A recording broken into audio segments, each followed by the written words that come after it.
Hello everyone. How are you doing? Please say hi in the comment section and let me know where you are joining me from. Today is such a beautiful day. It's Friday. Yes.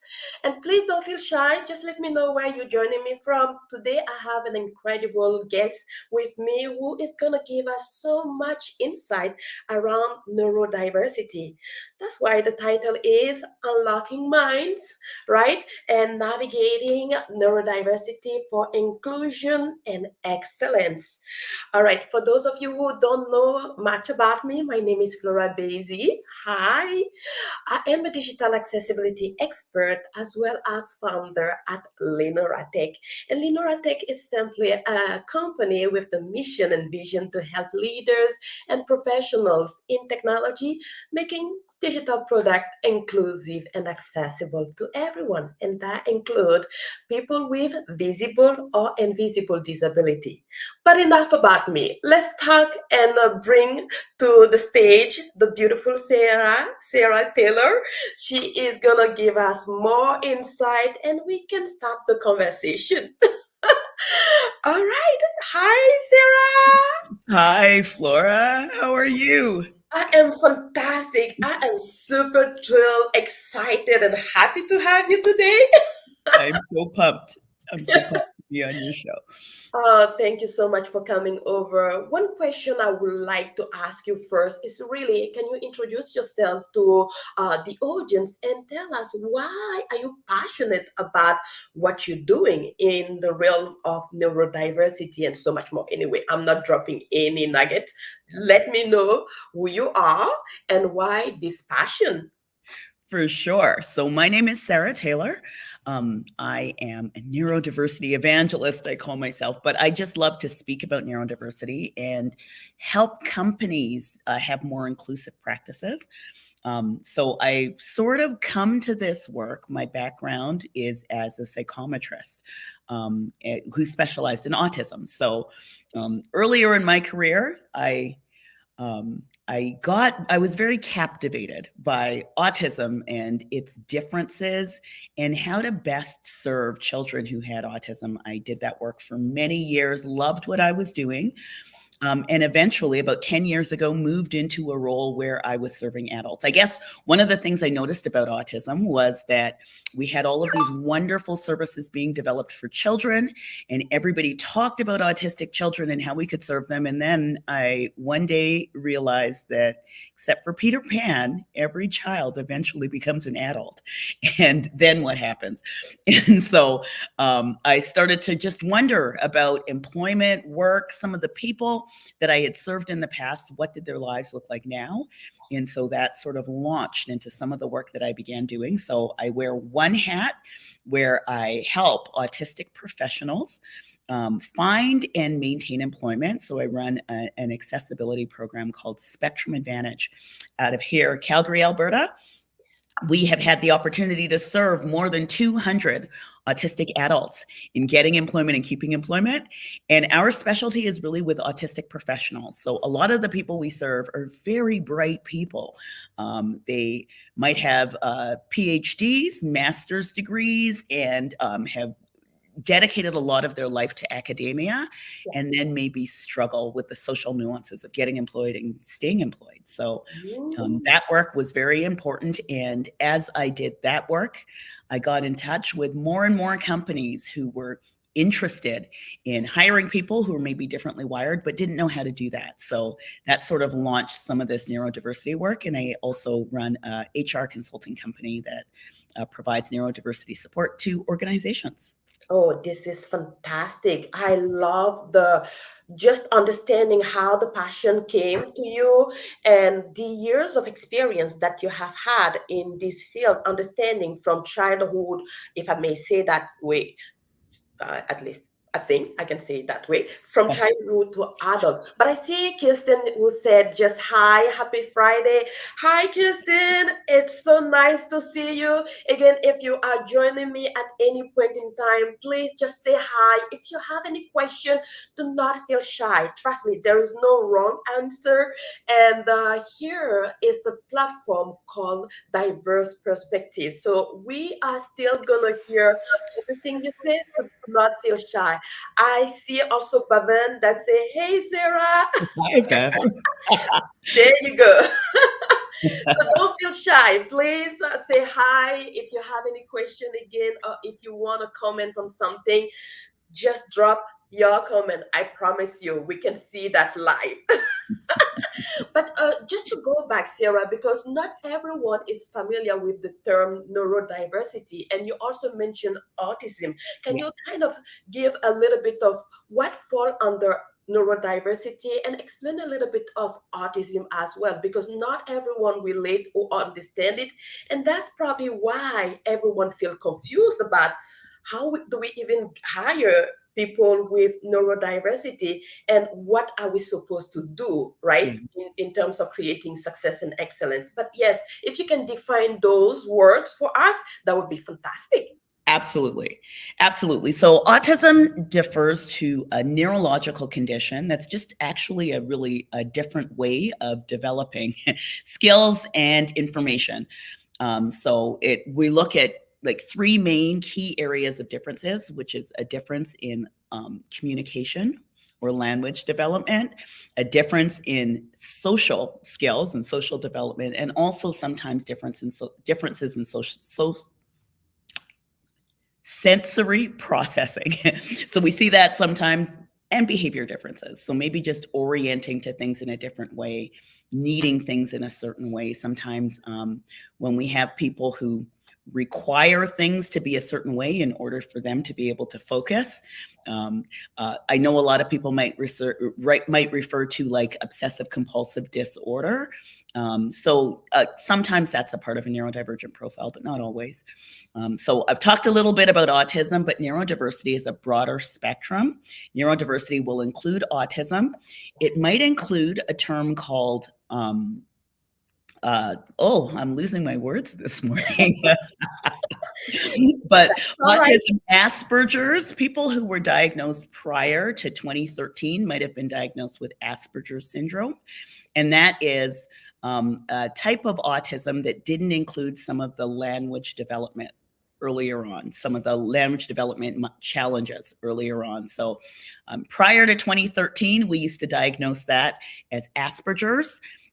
It no longer exists as a diagnosis in the new DSM-5, but people who were diagnosed prior to 2013 might still carry that diagnosis. So a lot of the adults in the workplace right now might have been diagnosed with Asperger's. So it's just important to mention.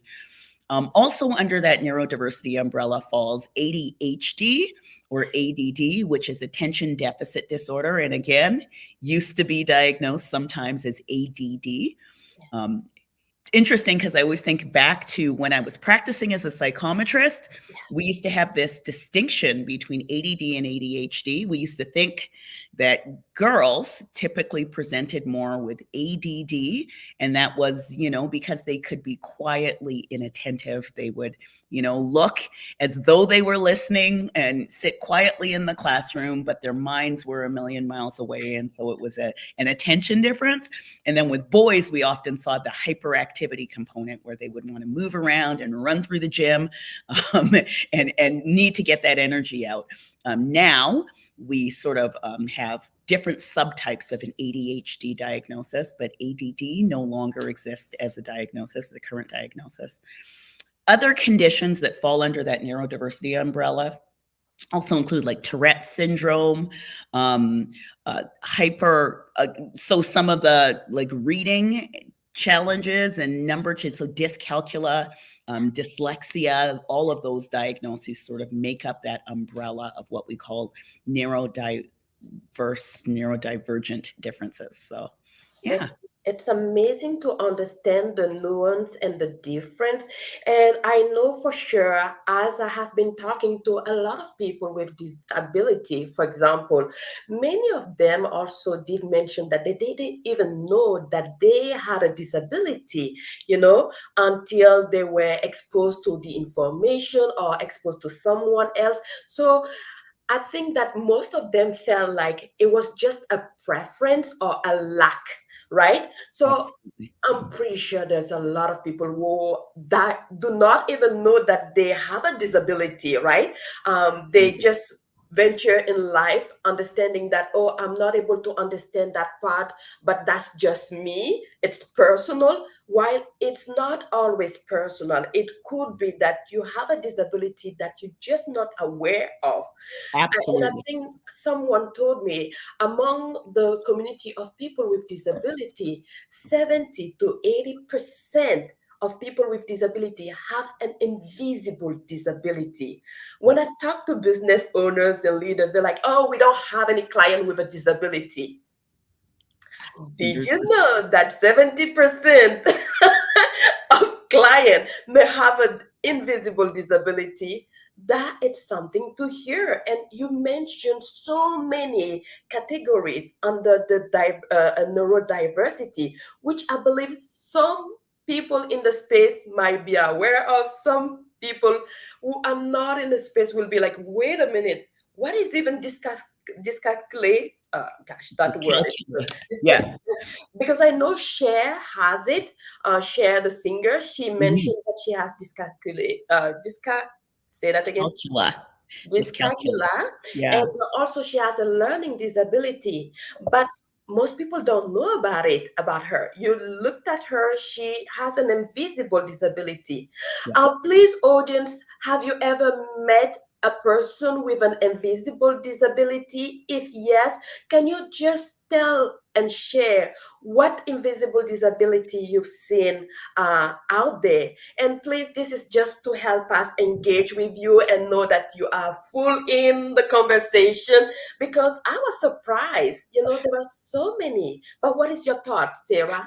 Laura, one of the things, like my most asked question at presentations is, how do I go about finding out about a diagnosis? That is the most asked question. Everybody wants to know, particularly the people who reach out afterward, everyone sort of, and one of the things, I mean, the stats we have right now for people with a diagnosed neurodiversity are 1 in 7.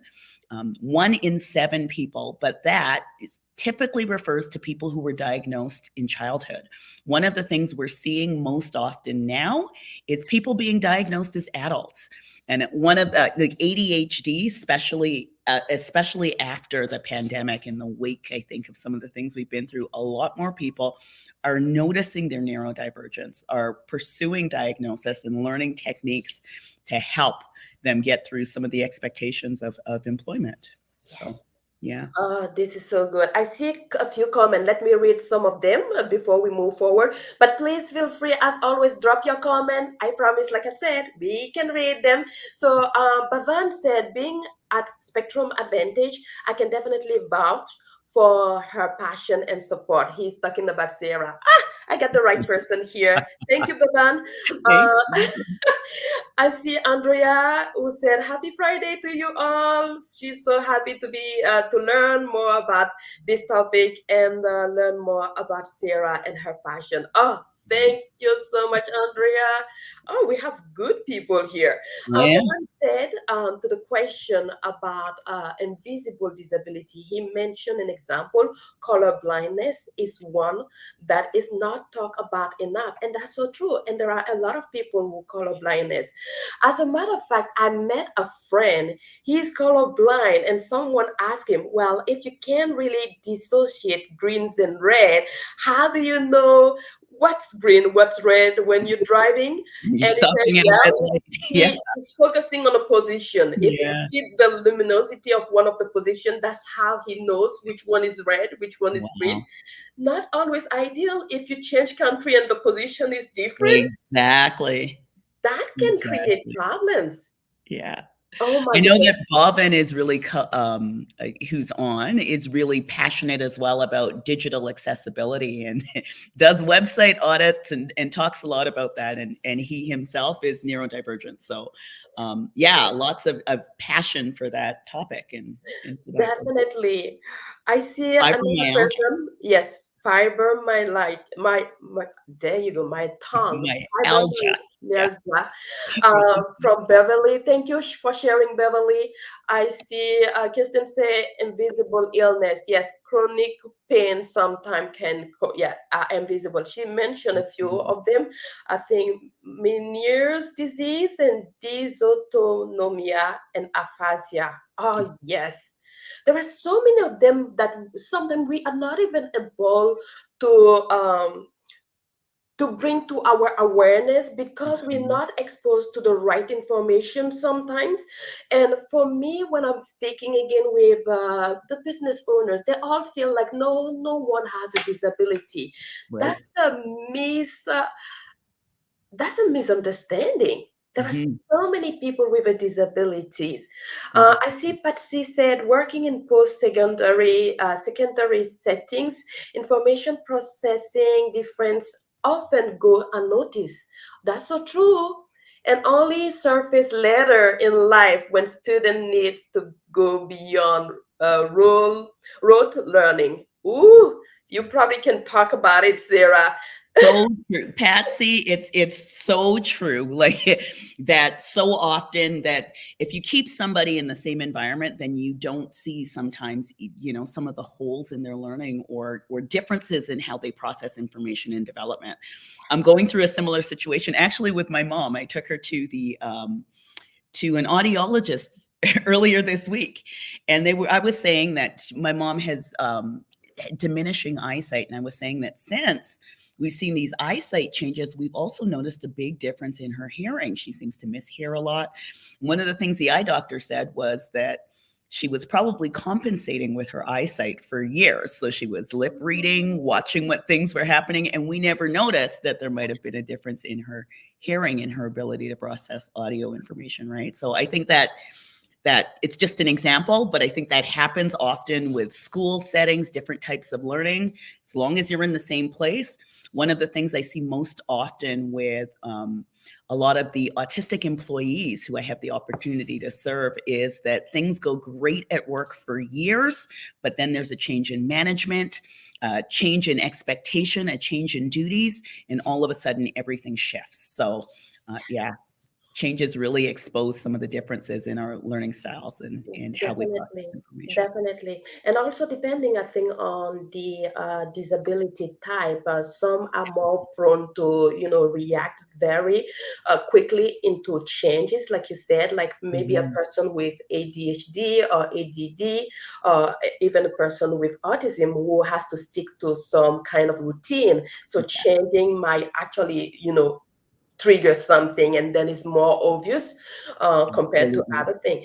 The other thing that I want to mention is also that category type in disability are not always the same. People are all different. So one person with I don't know, autism is not equal to another person with autism. Like sometimes people say, oh, because you have autism, I'm supposed to see that same trait everywhere. Right. No, there is a difference there, so we need to be careful. I see Kirsten also shared something very quickly. She said, I should say autonomic Mhm. disorders also. Absolutely. Oh gosh, thank you so much for sharing, Kristen.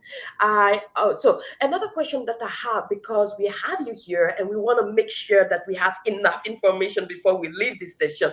We said behind the scene, we discussed also about the impact of neurodiversity and accessibility on the hiring process, the social media aspect, and so much more. Can you talk to that? Absolutely. I think, one of the presentations I had the opportunity to give last year was about social accessibility and autism in the workplace, because I think that sometimes we don't realize that our social expectations really set the tone for accessibility in the workplace. There are some things that we do so automatically, so unconsciously, that we don't even realize how it creates barriers for people who are wired differently. So, for example, we have expectations about how people respond in social situations. So it might be something like eye contact. And if we may have an unconscious bias that if somebody is not looking at us as we are talking, they're disinterested in what we're talking about, which may or may not be true for a person who's differently wired. So even being able to set up different types of engagement, not having just a traditional job interview, or have your job interview incorporate some movement. One of the best, most inclusive interviews I ever saw was at a computer company for an individual on the spectrum. And what the business owner did during the interview process was she walked him through their factory. They had a factory where they repaired computers, and, I don't understand the technical terms, but they would, pull apart the computers and rewire some of the hardware, that kind of thing. And she walked him through and asked questions as they walked. And it was so great. He was able to, when he saw the hardware, he could very, very easily speak to some of the things that he could do. She ended up hiring him. He was a terrific asset to their company. So, but if she had just sat him down and had a traditional face-to-face interview, he might not have been able to talk about his skills as well. Yeah. I think one of the major barriers that is an unconscious barrier is that traditional job interviews don't actually measure your ability to do the job. They measure your ability to talk about doing the job. And if you have a communication difference, then you're already automatically at a disadvantage. So just thinking about accessibility, I think it's really important having those discussions. I agree. And what you brought to my attention as you were mentioning, for example, the fact that a person with a disability might not react as common as other people. And I'm taking the word common very lightly because it's not really an anomaly or anything of that sort. For example, you mentioned something around the fact that, you can talk to someone and they're not looking straight in your eyes. What's quite interesting is that I am from a country, Africa, right? And in my country, not looking directly at someone's eyes is a sign of respect. Respect, yeah. See? And so we have to be very careful while we are serving and really making things inclusive by embracing every diverse type of people. We are also embracing other factors, like a person coming from a different country who might feel like, oh, I need to respect you, so I have to bend my eyes, and you're like, oh, that person is disrespecting me. But that's not true.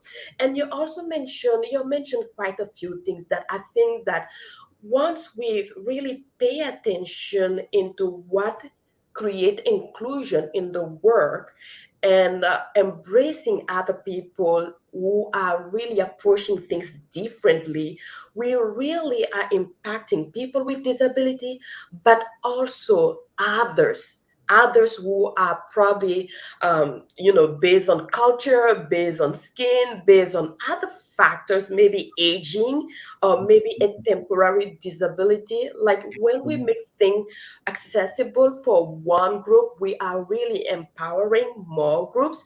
And I really love your example about walking the person through and talking through kind of the interview, and really gathering what that person can do or not was ideal. Many tech people don't like talking. So when you ask them questions about something that needs to be like more presentation wise, it's a bit challenging. Some people are introverted, they can't talk much, but give them the work, you will be blown away. So I think that if in the work we can start bringing options that elevate everyone, it's just going to be fantastic. I see Sherry also said something. I think that it's a long one, but Cheryl, I promise we are going to get to that comment. I think we can read it and answer her directly.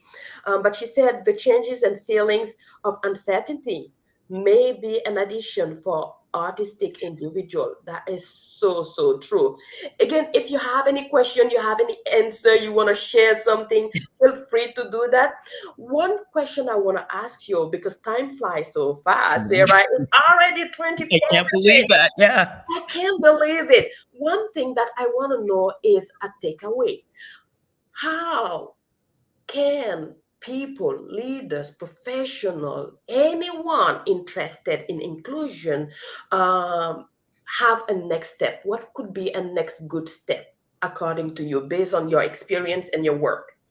Absolutely. So one of the things that I think is amazing is just to think about some of your hiring practices, to think about interviews in particular. Are there options to offer work samples? A work sample is going to tell you so much more about the quality of work that an individual can do.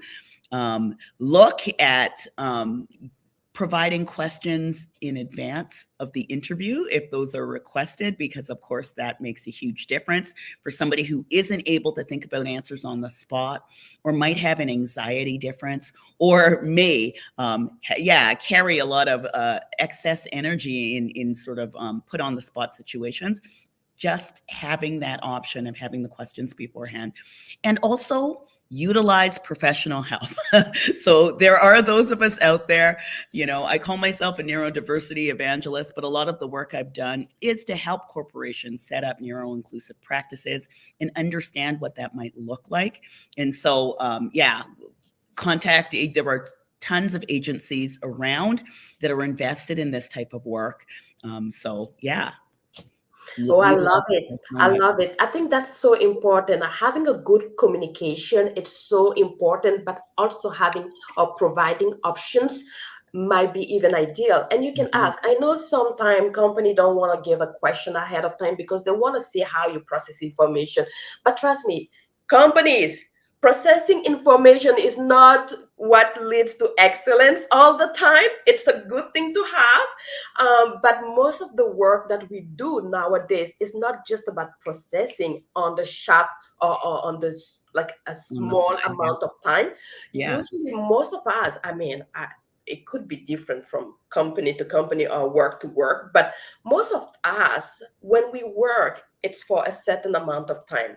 And we have to think through what we're supposed to do. It's usually not a sharp interview like what is 2 plus 2, and then you just give an answer. It's more of a journey. So maybe we should think about how we can bring example and let the person really create what you want, and then they can make a decision based on that. But you also said, oh gosh, you said a lot of good things. Hopefully the audience was able to grab all of that, because it was just amazing. I see Beverly said great content, thank you for the invite. I have to she has to go out. Yes, no problem, Beverly. Thank you so much for joining us. And I see Kirsten said sharing for awareness goes a long way. Oh gosh, so true. And I think also the other thing that needs to happen, I know for a long, long time, people with disability have had such a bad label or a bad taste whenever they self-identify. But we need to self-identify in order for people around us to know what to do, and we need to educate people, because if we don't start that, then who's gonna do that for Mhm. people, right? It's hard to be push as the first person to do that. But if you feel like you're not in a place to do that, connect with a specialist, connect with someone who is comfortable talking about these kind of topics. And so this is going to help, because again, advocate do not have to be everyone. It could be just a few people, and it's so easy nowadays to find advocate and help. Like Yeah. Sarah is right here. If you feel like you have a hard time discussing your needs or your ideas with leaders or other people, maybe connect with Sarah. She might give you a great guidance. What do you think, Sarah? I'd love that. And actually, I have just one little tip I'd like to give in case you are a person who is not ready to self identify or to share your diagnosis, but you want to advocate for yourself. think about writing a script that speaks to your difference without actually naming a disability. So you can say something, and I'll use the eye contact example again. You can say something like, I'm the type of person who, when I'm thinking very hard about something, I'm not always looking at the person I'm talking to. Doesn't mean I'm not paying attention. I'm just the type of person who focuses best when I'm looking off into space. So again, it's a way to talk about your difference and advocate for yourself, but you don't have to disclose if you're not comfortable with that. And yes, I've got tons of other tips, so reach out if you are needing that kind of support. I love it. Oh gosh, this is so good. I wish we can continue, but time is over. Where can people connect with you, Sarah? You can email me at sarah@nextlevelasdconsult.com. And yeah, I'm here on LinkedIn. I've got all sorts of social media set up. So yeah, reach out. Love to talk with you. Perfect. Here you have it. Connect with Sarah if you have any questions. Sarah, it was so good to have you today. And audience, if I am hosting a session every Friday, so next Friday, join me again to learn a little bit more about inclusion, accessibility, disability, leadership, and so much more. But we'll see you next time. Enjoy your weekend. Bye. Thanks, Flora. Oh, I see a lot of people who say thank you. LinkedIn user Don said, great message. Don, we were so happy to have you today. Bye-bye, everyone.